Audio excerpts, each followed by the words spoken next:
मुजफ्फराबाद में आतंकियों का अंतिम संस्कार, हमले में मारे गए आतंकियों का अंतिम संस्कार किया जा रहा है। पहले ताबूत में ले जाते हुए तस्वीरें सामने आई थी और अब सुपुर्द खाक किया जा रहा है उनके अपने तरीके से। हालांकि देखिए, दुनिया का यही मानना है कि इंसानियत के दुश्मनों की कहीं कोई जगह नहीं होनी चाहिए इस धरती पर, लेकिन फिलहाल ये तस्वीरें आप देखिए किस तरीके से वहां उनका अंतिम संस्कार किया जा रहा है। तो पहली तस्वीर जो हमने आपको दिखाई थी इसके पहले ताबूत ले जाते समय, और अब देखिए ये अंतिम संस्कार दफनाने से पहले।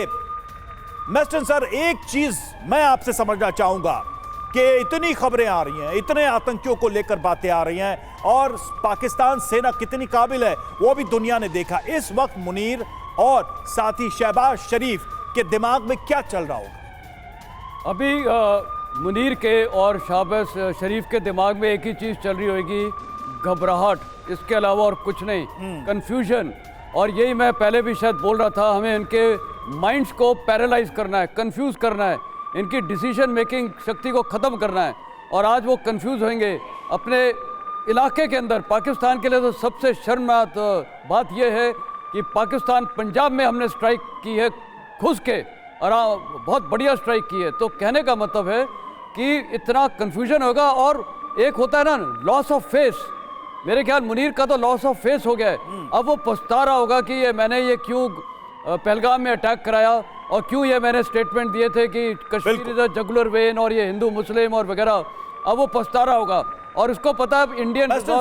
मेस्टन सर, ये तमाम अपडेट्स देखिए हम दे रहे दर्शकों को, और रुक रुक कर जो बड़ी खबरें आ रही हैं पाकिस्तान को झटका दे रही है। एक और बड़ी खबर हम दर्शकों को बताने जा रहे हैं, भारत के इस बड़े टेरर के ऊपर स्ट्राइक से जुड़ी हुई। देखिए, 100 आतंकियों के मारे जाने की खबर है भारत की इस हमले में, और यह भी जानकारी कि पीओके में 100 आतंकी मारे गए हैं। पाकिस्तान और पीओके में जो ये हमला हुआ उसमें 100 आतंकी मारे गए। अभी भी बहुत सारे ऐसे टेररिस्ट हैं जिनका नाम सामने आना बाकी है। पाकिस्तान फौज ने जो ये पाकिस्तान फौज के हवाले से ये सारी बातें सामने आ रही हैं, तो ये आंकड़े जो हम आपको बता रहे हैं 100, इसमें एक एक करके बड़े बड़े खूंखार आतंकियों के नाम सामने आते जा रहे हैं। कई सारे नाम हैं जो अभी आगे आएंगे और पाकिस्तान का चेहरा बेनकाब करेंगे।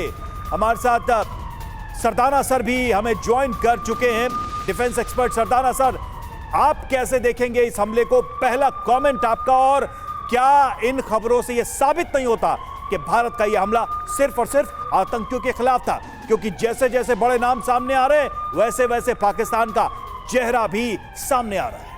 देखिए, बहुत ही बड़ा और जरूरी स्टेप भारत ने लिया है, जिसके अंदर 25 मिनट के अंदर हमने 9 उनकी ठिकानों को ध्वस्त किया, और इससे उनकी मुझे ज़रूर उम्मीद है कि कमर टूट जाएगी, और जो बाकी 21 जो बाकी लॉन्च पैड्स हैं वो भी अब उसके बारे में सोचेंगे, और आगे ये दोबारा हरकत ना हो कुछ सालों तक। इसके लिए जो हमने उनका इंफ्रास्ट्रक्चर बर्बाद किया है वो बहुत ही महत्वपूर्ण रहा है, पहली बात। और दूसरी बात ये है कि अभी भी एक ऑनगोइंग वो है ऑपरेशन। हमें मालूम नहीं है कि भारत का आगे अगले कुछ